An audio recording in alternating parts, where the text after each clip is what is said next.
And for many people, like Sarah Chittum, the epidemic hit right in the heart of her home and family.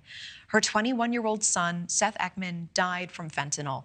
Her son was actually the victim of a home invasion before. He was shot multiple times and made a grueling and remarkable recovery, even having to relearn how to walk again.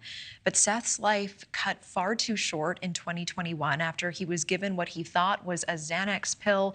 It instead was actually laced with fentanyl. We do want to bring in now Seth's mom, Sarah Chittum. She was at the Lost Voices of Fentanyl rally last week. Sarah, I'm so sorry for your loss. I really appreciate you making the time to speak to us tonight. Thank you for having me. Tell me a little bit about your son. It sounds like an incredible story of perseverance after what he went through, and then you lost him. Who was Seth? What was he like? He was funny. He loved making everyone laugh. He was always the class clown in school. He wanted to be a chef. He liked to cook. He cooked for a lot of his girlfriends that he had. Never would cook for me, but he cooked for a lot of his girlfriends. He was a hard kid to raise. He had a father that was non-existent, and he had a lot of anger issues from that. But he was had a huge heart, and he was just a good kid. He would have done anything for me, and he would have done anything for his friends, and he did not deserve to die the way that he did. And I know you were part of this fourth annual Lost Voices of Fentanyl rally, and this year's theme, The Dead Still Speak. What do you want every American to know about this? Well, I also moderate for Lost Voices of Fentanyl, and our purpose behind the rally is to change things. We would like for fentanyl to be declared a weapon of mass destruction. We want cartels to be labeled as terrorists, and we want the stigma behind these deaths to change. So many people blame it on the parents. So many people blame it on, well, they should have never tried a drug to begin with. My son had PTSD. Terrible PTSD. He didn't sleep at night. He had night terrors. Every night the bed had to be changed. His clothing had to be changed because of sweated, he sweated it down in night terrors. And I tried to get him help. I put him in a hospital downtown.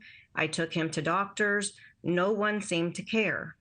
And so when a kid offered him a Xanax and he was going to a girl's house that night, unbeknownst to me because he worked the night shift, I didn't even know he wasn't home when the police officer came to the door.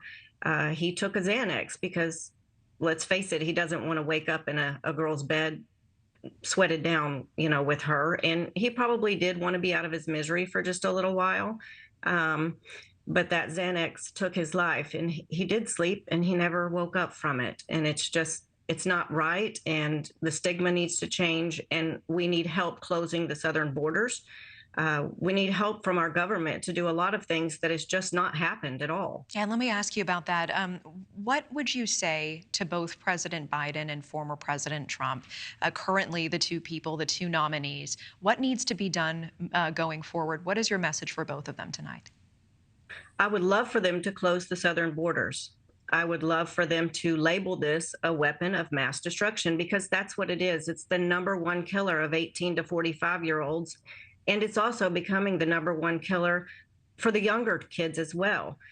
Babies. We have tons of mothers that had babies that died, and it's not right. We need to label the cartel exactly what they are.